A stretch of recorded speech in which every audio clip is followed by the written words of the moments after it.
So, welcome Howard and CD3 voters. This afternoon, we will interview three candidates for 45 minutes each. Several of us developed these questions. If the audience has additional ones, please drop them in the chat box for the moderators, and we'll get to them if we can. I'll take a minute to introduce myself.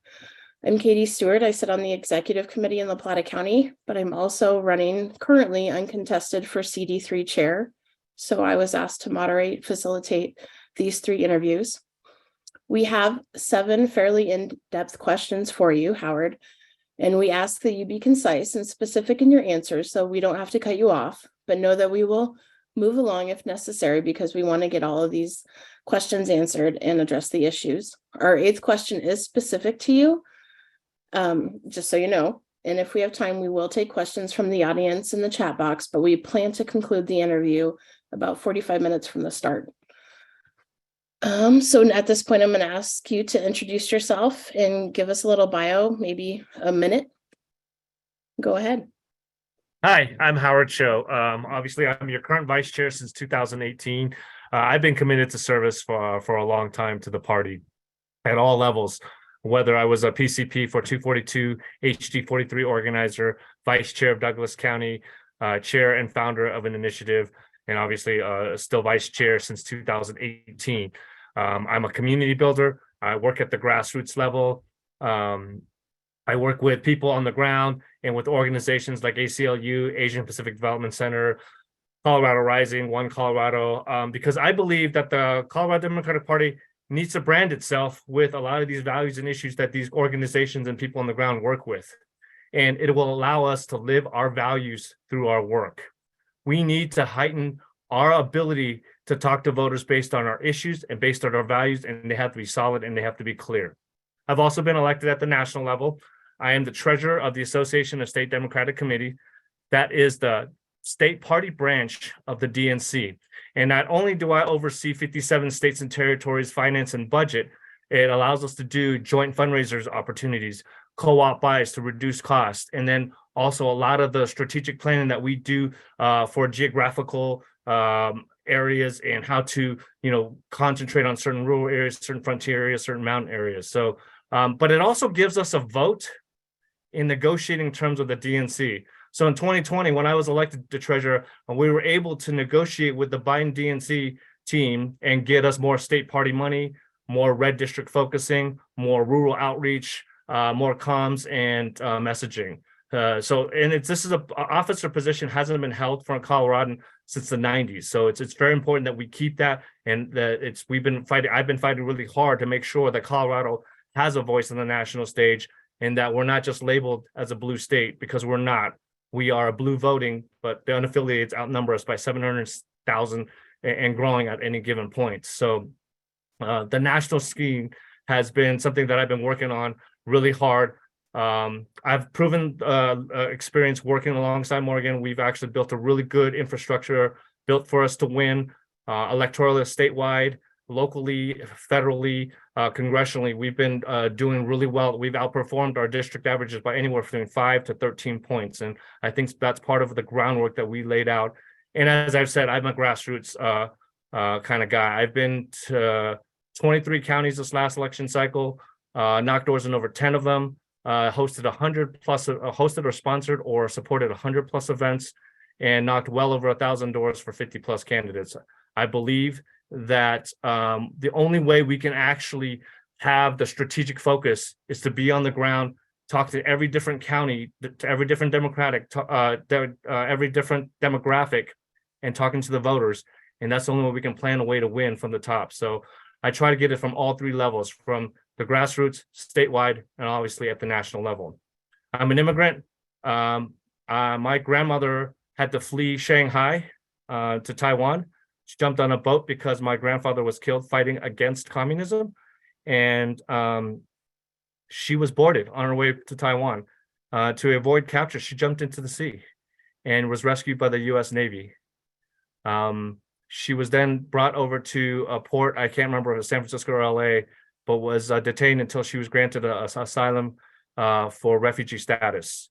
And from there, she worked to send money back home, and in 1980 brought my family and my two cousins over. I know what it's like not to have democracy. It's the driving factor in what I do every single day. And it's in my blood. So knowing what my grandfather and my grandmother gave up their lives to, it is the opportunity for me to help us lead together with the values of the Democratic Party and to build a better tomorrow.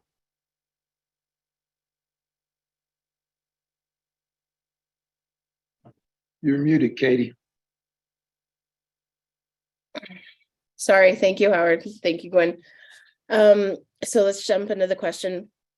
Number one, could you describe what you believe to be the two most important challenges facing the CDP and your plans to overcome them? I think the two biggest challenges for CDP, I would say number one is fundraising. We need to overcome that challenge because Colorado has one of the most restrictive campaign finance laws. We are only allowed to give a max of $33.50 per person per year, and that includes any county function, any small, picnic. It includes anything else that you might do for another county. So what we need to do is do exactly what Obama did, which is the small donor campaign. And what we need to do is we have to go into issues voters. We have, as I mentioned before, we have so many unaffiliated voters. We only target Democrats when it comes to fundraising. I think that's the wrong approach.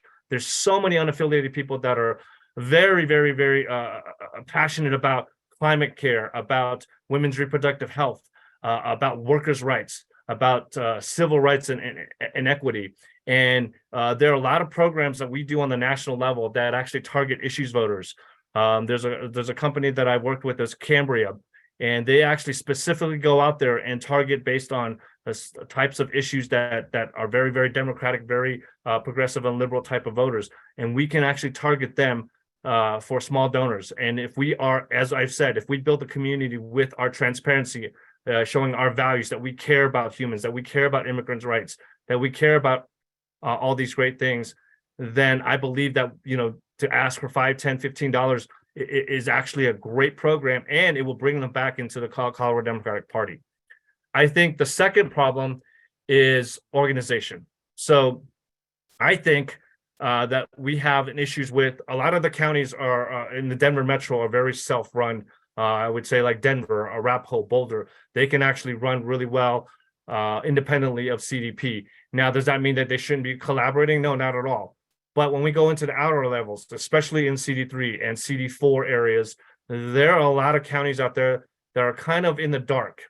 And my goal is to create a streamlined process where not only every county has a backup of all the information, the data, the way things are done, the best places to hold caucus, the best places to hold assemblies, the best places to hold all of these things. We also back that up at the state level, in that every state, every county has a resource and a point of contact at the state level that we can actually say, hey, we know the last few chairs did this and this and this and that. And so when it comes to, like, say, for instance, a CD3 campaign or even a CD4 or CD5, we actually know that the demographic in every one of these counties are going to be different. Some are more frontier, some are more mountain, some are more industrial. And in those areas, they all have their tips and tricks and their favorabilities on how best to engage the voters. And we don't have that right now. We need to create that. And the best way to do that is start with point of operations, whether that's a person or a location. And the state party needs to set that up. And we need to make sure that every county has the ability to rise up to the top. And the only way to do that is make sure we can help with the logistics, help with the support, and help a lot of the technical details that a lot of a lot of the counties are missing. So I think those are the two biggest weaknesses that we can actually strengthen. And under my leadership, I will definitely bring that. And I'm actually already doing some of that work as the vice chair of the state party. Thank you. All right, question 2. Describe one major fundraising campaign that you personally managed, including for what entity, and your strategies to meet the objectives and the approximate net amount raised. And what was the biggest challenge to fundraising for the CDP? So I guess that's a 2-parter. So yeah, let me see for what entity, your strategies And what is the biggest challenge to fundraise? Well, I think I topped. Let me jump to the second question, because I kind of jumped into that a little bit. What is the biggest challenge to fundraising is because of our campaign finance. And so one of the biggest fundraisers that I did was I worked with CBWPA. I was part of the luncheon committee. What we did is the CBWPA is the Colorado Black Women for Political Action. It's an organization that I've been a proud member since 2017. And their annual luncheon is like the Obama dinner for the Democratic Party, except it's for that particular organization.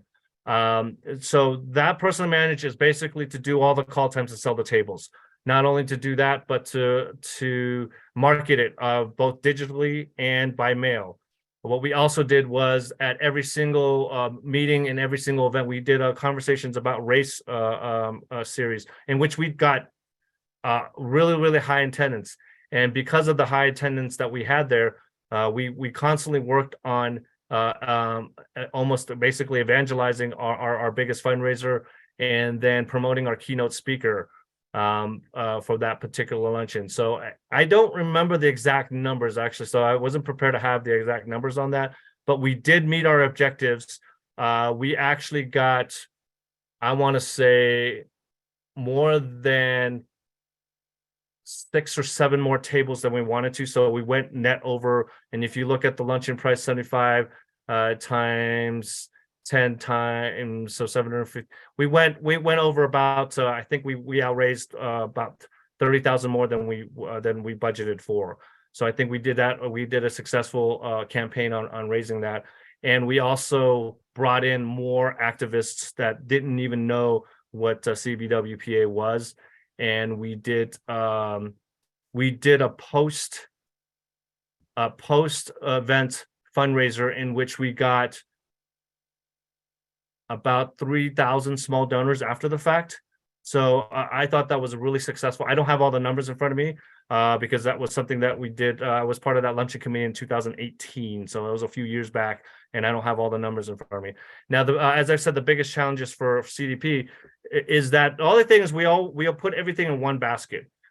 A fundraiser should not be a one-time kind of an exclusive type of a deal. I think we should actually be doing and coordinating with counties across the state to do like a summer concert series or summer talent series. I've actually already working with Clear Creek at the moment right now on expanding. They have a summer concert series that we can actually bring the whole CDP into and make it more inclusive. Instead of $150 dinner, it's a $30 concert, and then bring a young talent. And then rather than having 2 hours of political speech, having music for most of it, having maybe 10-15 minutes of our elected, and then they get to mingle in the crowd, but they get to enjoy the talent show. I've actually worked with my friend Courtney Azaki, who's actually would be more than happy to perform for the Colorado Democratic Party. They do taiko drums. And I work with Christopher Bennett. He's a local a rap artist that would be more than happy to do work with us.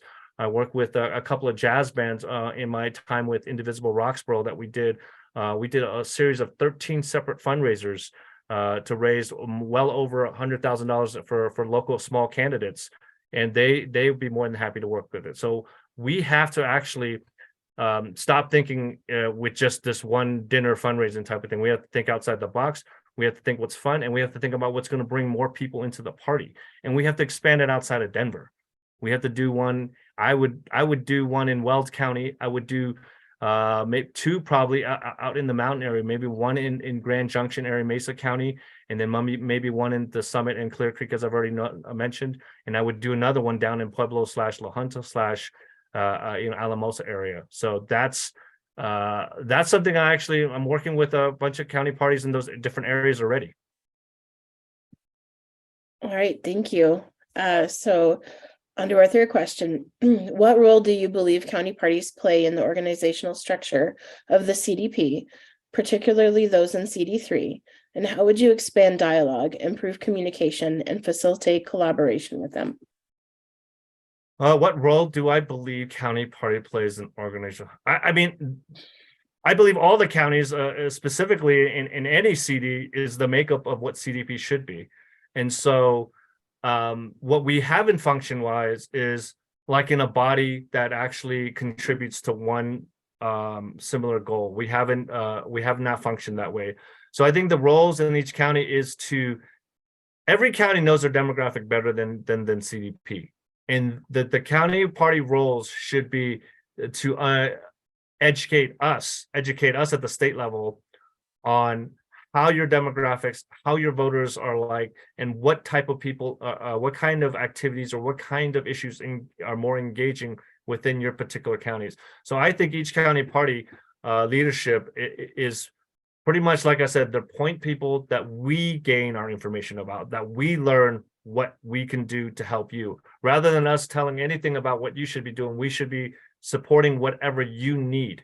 So the role that the county parties has is they are the engine, and we need to be the wheels to help support those engines, because it would be futile and ignorant to say that I'm in Douglas County and the office is always in Denver or Denver Metro. It would be almost ignorant and obtuse to even say that I would know anything that's going down in Garfield County or what's going down in Summit.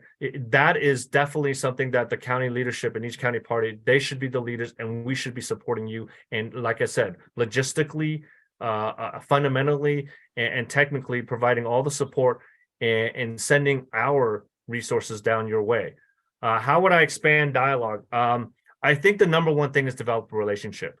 I am one of the things that I think I'm really strong is I develop relationships. Whether it's up in Weld County, whether it's Pueblo, when I'm always at the Fiesta Parade, whether it's going up to Morgan County and meeting the lateral leadership there, whether it's going to Summit County and working with Patty. We need to develop the relationship to make sure that we're not strangers. It's not a call, and you need to be more empowered to say your voice is just as strong as mine. And so increasing that dialogue would be, we need to have constant contact. There shouldn't be like some kind of hierarchical title. No, I'm just one of you. I'm just like you. I'm just like a chair of a county, and we need to facilitate communication. How can CDP make that better? We get on obviously we have the chairs and vice chair calls, but I think it can get even better. I think what we should do is have regional calls with the chair. Specifically with the chair, not just the 64 county call, which I know we have, but let's just have a CD3 call with the chair once in a while. Let's also have 3, 4, 5 counties that are together, have that call with them. And so I would set up a schedule where we can do that regularly. And I would also come out there quite often, because I believe, again, like I said, I'm a grassroots kind of person, and I just believe in being there on the ground to see it, because there's only so much you can learn on a call and on a sheet. There's so much more you can learn when you're there and you talk to voters and you're in that environment. All right. Thank you, Howard. All right, rolling into question 4. The CDP typically funds paid regional organizers for the last 6 months or so before an election. Do you support this strategy? Why or why not? And if not, what would your strategy be and why? So it's not really, no, it's more of an expansion. I don't think we should do it the 6 months for an election. That's how we lose things. We should have someone there year round. And if my fundraisers are going to be as successful as I believe they can, I would actually rather have a regional organizer there at all times. If you think about it, we always go to voters when it's time to vote, but we're not doing the work that we're supposed to build those relationships, to build it so that when it comes time to vote, they already know who cares about their issue, who cares about who they are. And that's why I said I believe in building communities, and that's what I do. And I work with a lot of organizations and people on the ground.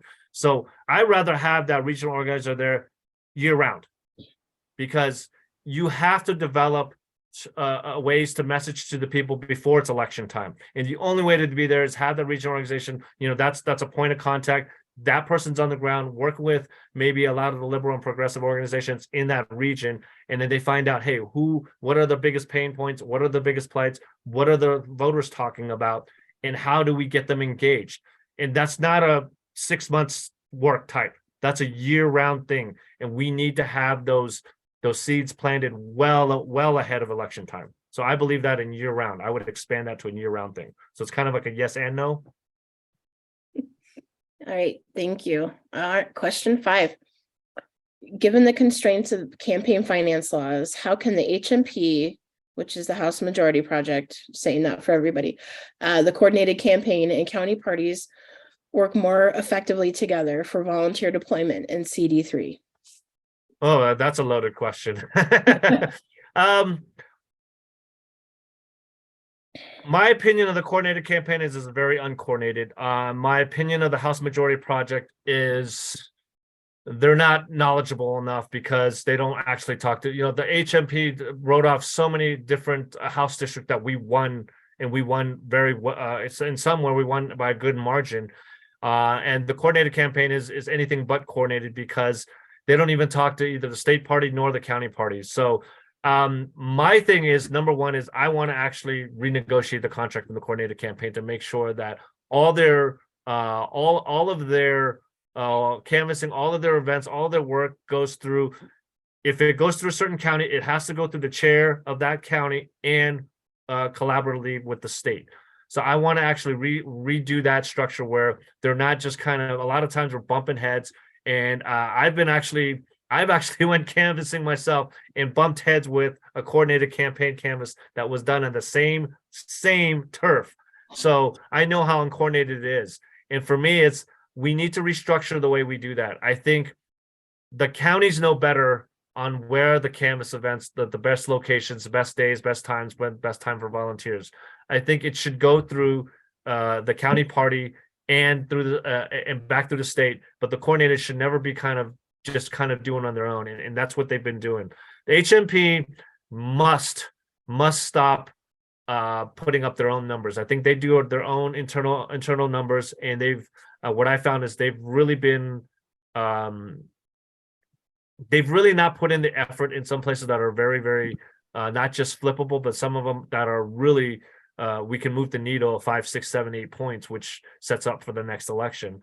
And so I think the HMP needs to work more again with the county parties too. Again, I think the structure of how CDP works is a little bit too different. It goes from top down, and I don't believe in that. I don't believe in that at all. I believe in building the foundation first, and I'm always going to be grassroots up. And so whoever's on the ground, they have the best knowledge on how a successful campaign would be like.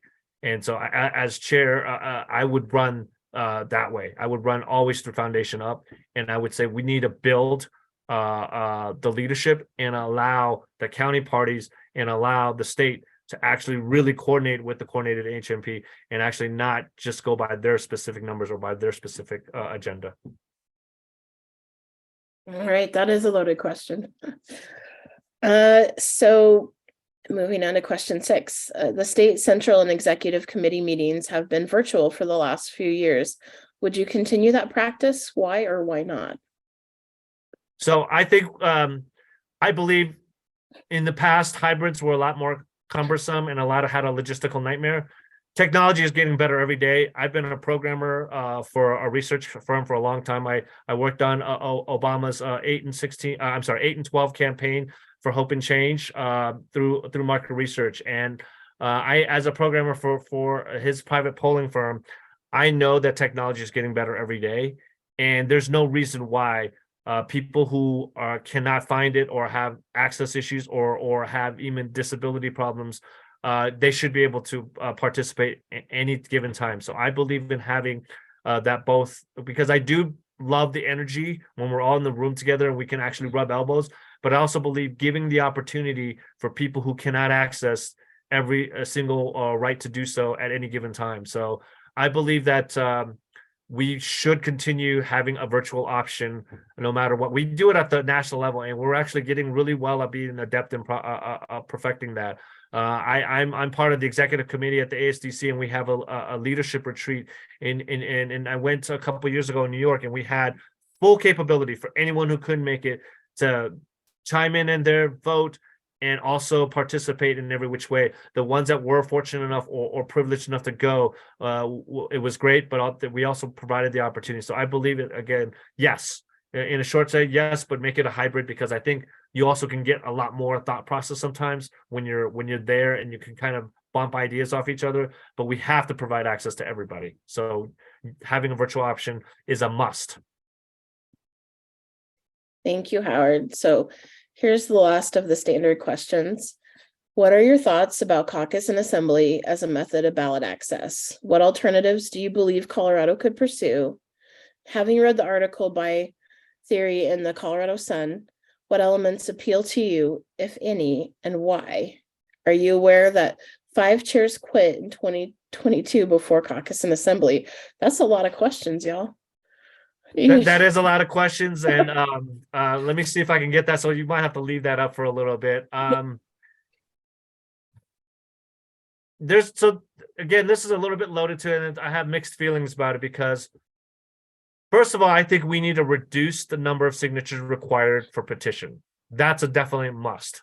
That way, you kind of remove the obstruction of money for people who are collecting petitions, because I actually think it's very effective when you actually collect petitions and knock on doors and talk to voters ahead of time before you even get on the ballot. However, I also believe in an easier balloting system, and caucus and assembly, while they perform, they give a vehicle for free access to get on the ballot. It also is a huge and tremendous burden on the county. I remember, I was a county vice chair. I remember putting 342 folders together for a precinct for every precinct, and a precinct that might have maybe even 1 or 2 people show up in some of these precincts during the off years. And even during the presidentials, it wasn't even that great. And I remember doing that and spent literally 2 full weeks. I was working also because all of us are volunteers. And I remember every one of my off time, it was spent in the office getting ready for caucus and assembly. So I definitely think that process is a little too convoluted, a little bit too arcane in my opinion. A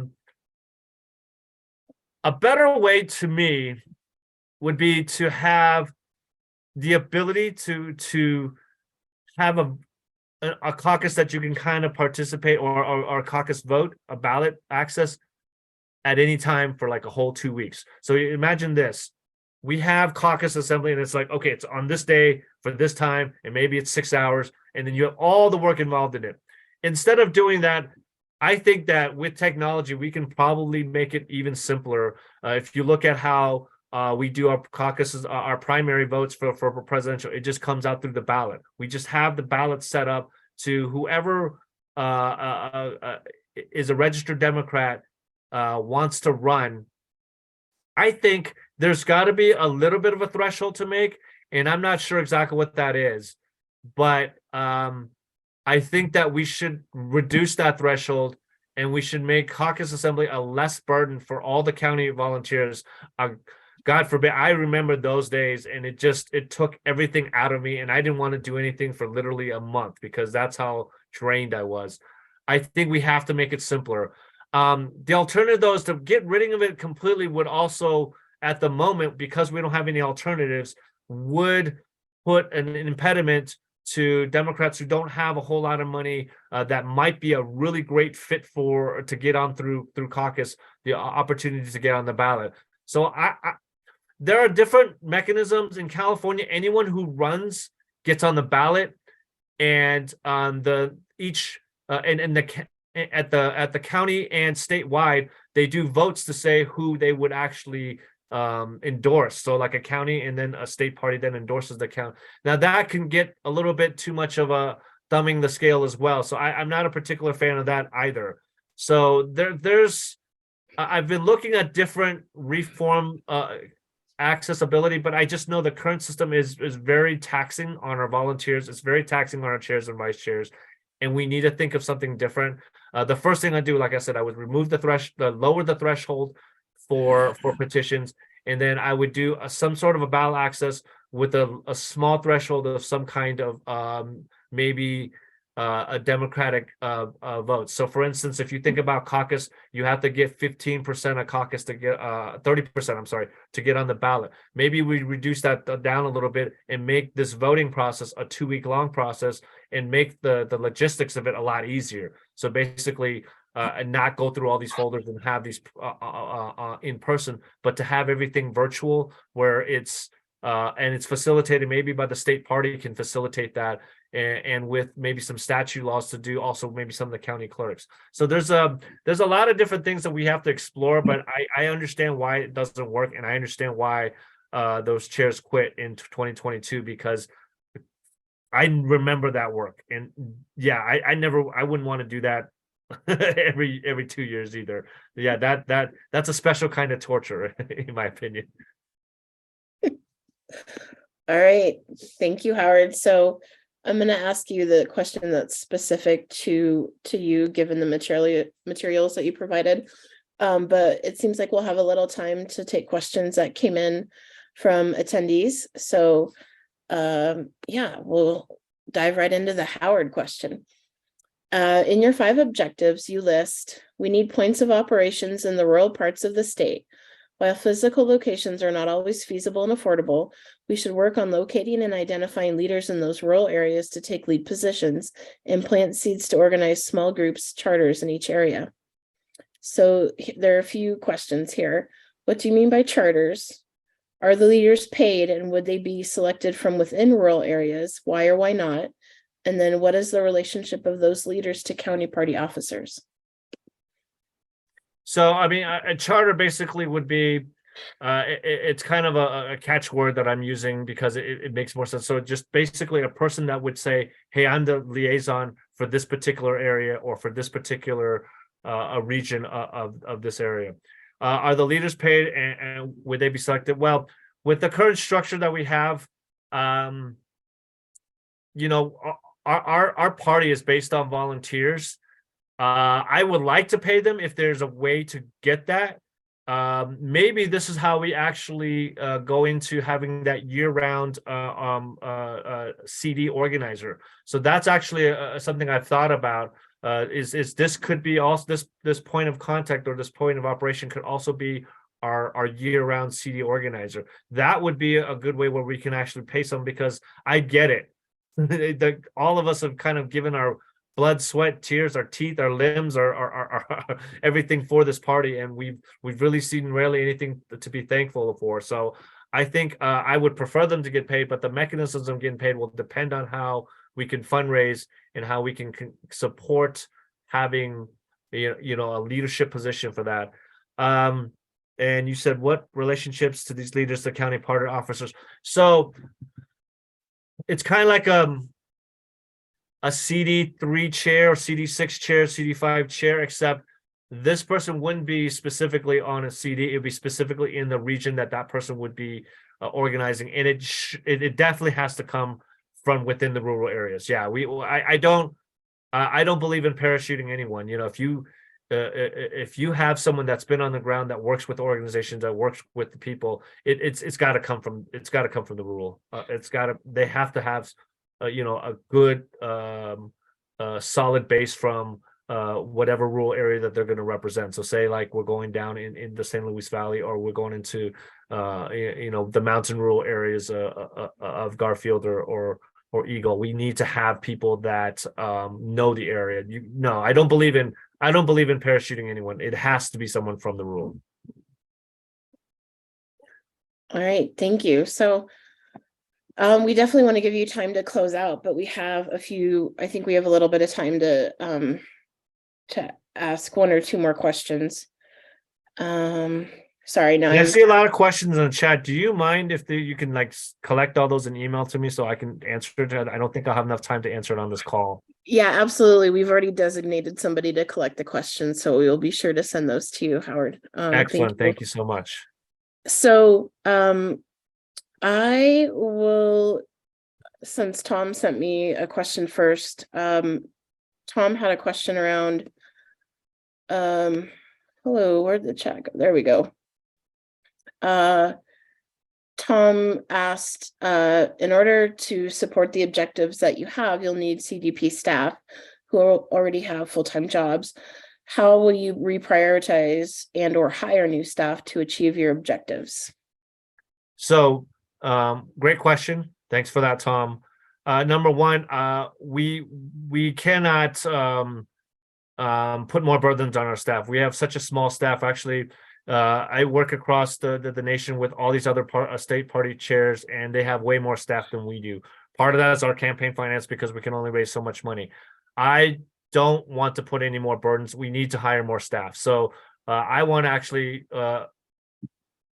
I believe my fundraising goals and doing JFA, joint fundraising agreements, and doing multi events across the state should be enough to bring us at least 2 more full-time employees in addition to maybe those organizers that we discussed about.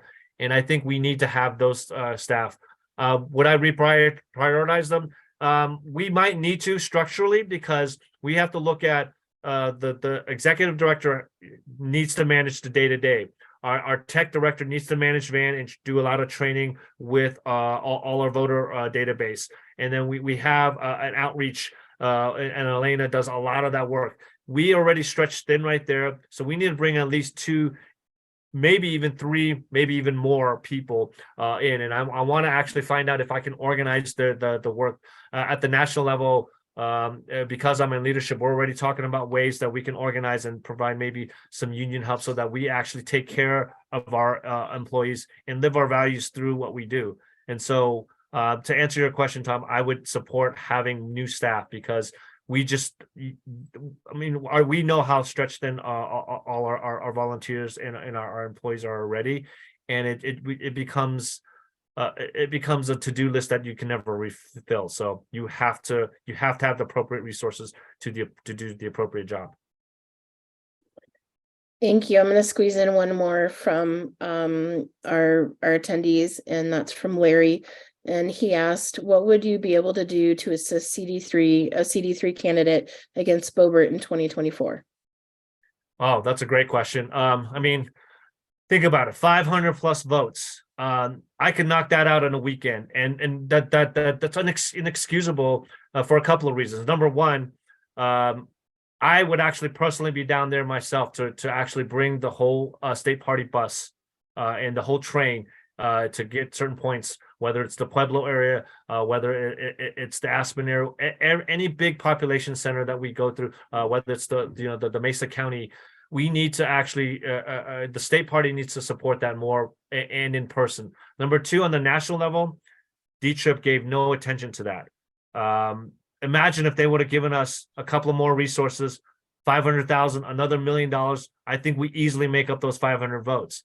Well, I personally know the field director of D-Trip. She's actually from Colorado. Good friend of mine, used to work with the Crow campaign and actually went to high school with one of my good friends. Because of my elected leadership, I've actually been able to coordinate with a lot of those people and get in their ears.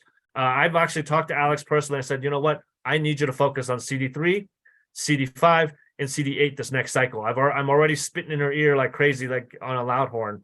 And I said, if you don't do it, that's why we're starting to lose a majority. Yes, the New York people had it, but imagine if we had an extra. Imagine if we could make Colorado, 8-1 in our favor. And she was really amenable to those things. So number 1, we have to. Number 2, we also have to get a lot more attention from the national level, and that's where I believe already in leadership there. I can already. I've already been doing that, and I can definitely hold their feet to the fire when it starts coming, even like at the end of this year. Say, hey, what money are you spending there? What resources are you throwing in C3? So I think that we definitely need people at the top nationally to focus and know that Colorado is a hot spot, and CD3 is definitely a very, very winnable. And number 3 is empower the county parties all in CD3, which I've been talking about the whole time.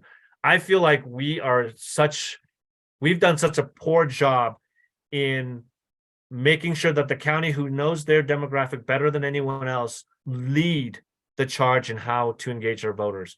And rather than having, when D-Trip comes in and they kind of tell us what to do, or they kind of do it independently, they should follow the CD3 counties lead and support. And so the best way to do that is to, like I said, I would renegotiate those contracts, and I would make sure that all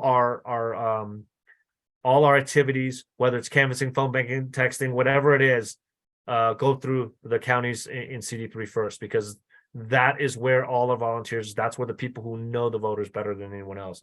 And it's just obtuse to actually follow someone who's from another, dropped out of from another state and parachute in. So the 3 ways I would empower the counties more, get more a national focus on it, and the state party needs to be bring the train into a lot of the big population areas themselves, and bring the canvas events, bring all our volunteers, bring our whole engine with us.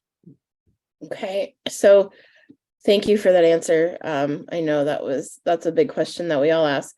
I might have lied to you a little bit. I've been asked to fit in one more question, but we'll give you No problem.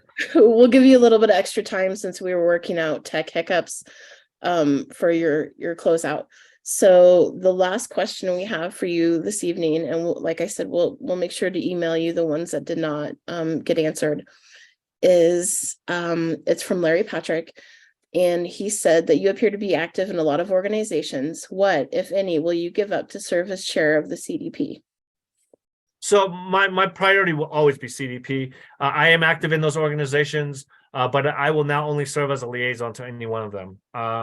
If you look at, so I'm part of Colorado Asian American and Native Hawaiian Pacific Islander Coalition for Action.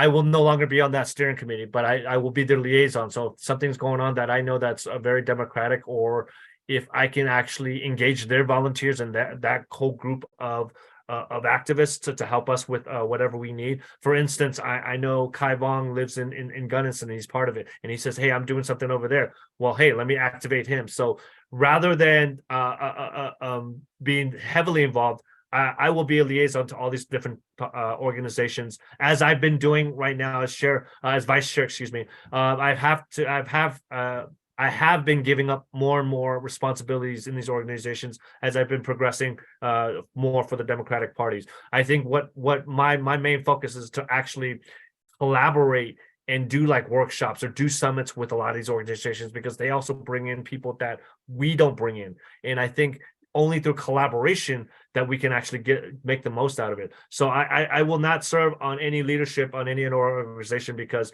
as chair, that will be my only and main focus. I will only serve as liaison to everyone else. All right. Well, Howard, we very much appreciate your time today. I'd like to give you, 3 or 4 minutes to, probably 3, to close out, give your closing remarks, and we very much appreciate your time. So thank you. No, thank you so much. I think specifically for CD3, working with leadership like Jane Klebb in Nebraska, who wrote the book about Harvest Your Vote, how Democrats can win and rule America again. How when I work with the Rural Caucus, how when I work with Climate Crisis Council, I'm in leadership there.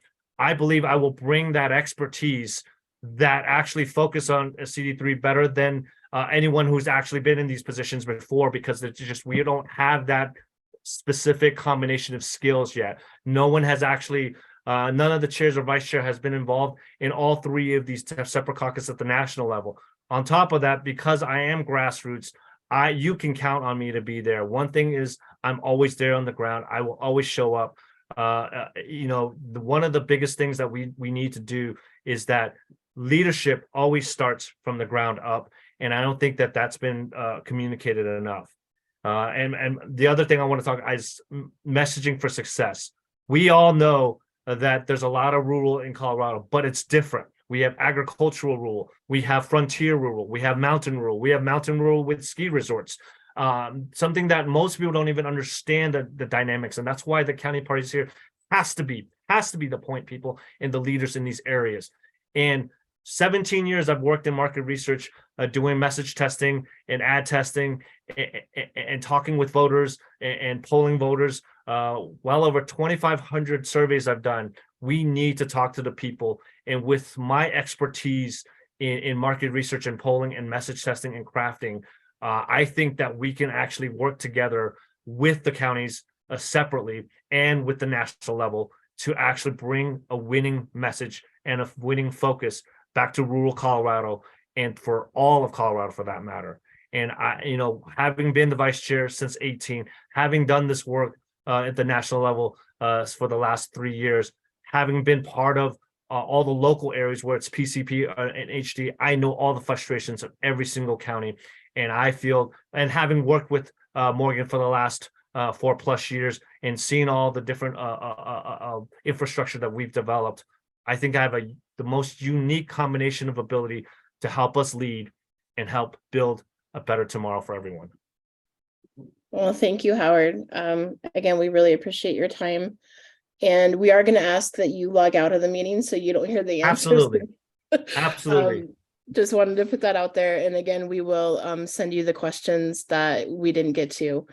And again, thank you so much. We really appreciate your dedication to the party and your willingness to run. We know that's not an easy thing to do. Well, no, thank you, everyone. I see a lot of familiar faces on the call, Ann and Jared and Howard Wallach and Greg Liverman. I appreciate everyone in CD3 being there, and I'm so happy to have, you know, such a great team right now in CD3. So I appreciate all your work and you having me here. All right. Thank you, Howard. We'll talk to you soon. Take care. Thanks again. Thank you.